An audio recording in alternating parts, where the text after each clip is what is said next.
سوال اور کرنا چاہوں گا کہ مفتی صاحب کہ جیسے جو ہم زکوٰۃ دیتے ہیں تو اگلے سال کی زکوٰۃ کیا اس سال ہم ادا کر سکتے ہیں، ایڈوانس میں زکوٰۃ دے سکتے ہیں؟ جی دیکھیے، آنے والے سال کی زکوٰۃ جو ہے وہ ایک سال پہلے ادا کر سکتے ہیں یا نہیں کر سکتے ہیں، آپ نے فرمایا ہے. تو دیکھیے، شریعت مطہرہ نے اجازت دی ہے کہ آنے والے سال کی اگر آپ زکوٰۃ دینا چاہیں گے اس سال بھی آپ زکوٰۃ دے سکتے ہیں.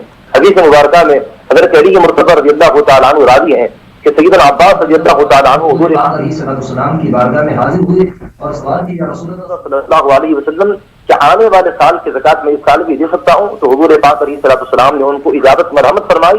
حضرت عمر بن خطاب رضی اللہ تعالیٰ عنہ نے فرمایا کہ ہم نے حضرت عباس رضی اللہ تعالیٰ عنہ کی زکوٰۃ کو جو ہے نا ایک سال پہلے ہم لے لیا، تو ایک سال پہلے جو ہے آپ آنے والے سال کی زکوٰۃ دے سکتے ہیں. شریعت مطہرہ نے مکمل طور پر اس کی اجازت دی ہے.